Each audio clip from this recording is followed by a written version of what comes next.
Dystopias, a fictional usually portrayed as existing in a future time when the conditions of life are extremely bad due to deprivation, oppression, or terror. This video is to give you more insight on the two main characters in Brave New World and Harrison Bergeron. A strict conformity among citizens and the general assumption that dissent and individuality are bad.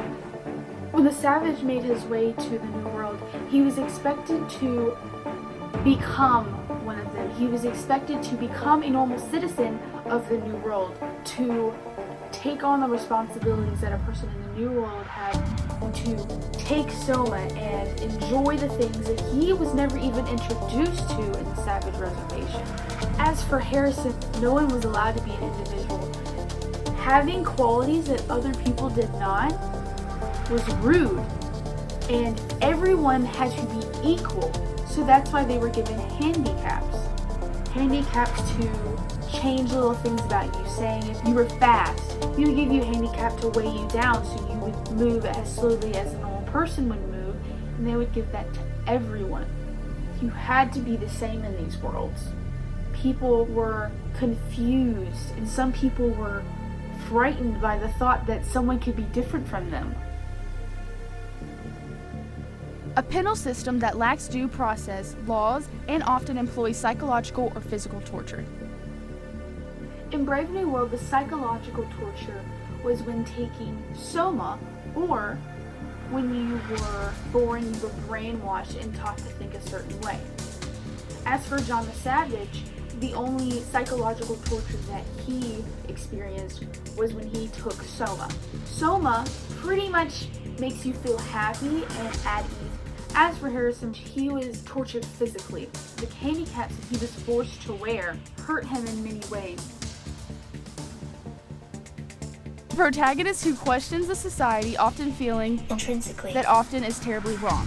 Brave New World, John the Savage immediately starts to question society when arriving to the New World. He starts to realize that what he expected from the New World is not what he was experiencing.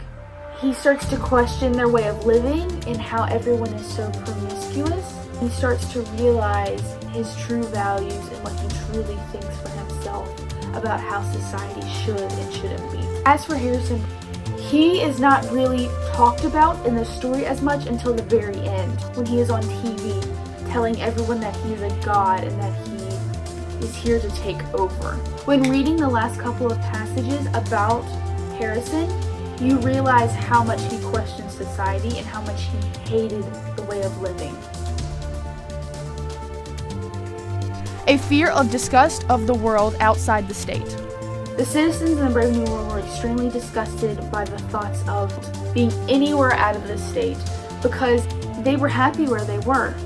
John the Savage got to see both the New World and the Savage Reservation. He got to experience both places, and then he got to make a decision on which one he liked better. As for the other story, I don't believe anyone was disgusted by anything out of the state. I believe that they really didn't know that there's anything else out there. Harrison Bergeron was the better protagonist. He was more of a hero because he tried to fight the system. John, on the other hand, pounded when he realized he could not change the New World. Harrison at least tried to change his dystopia. And now for the literature question. Why is change so prevalent in literature? And I think the simple answer to that question is that people change. People change, our society changes, life changes. So if people change, your literature will change as well. Because who's writing it? People are writing these books, and people are writing new things in literature, and as time goes on, people change and they coincide with each other. People change, the literature will change. And I just think that's how it goes.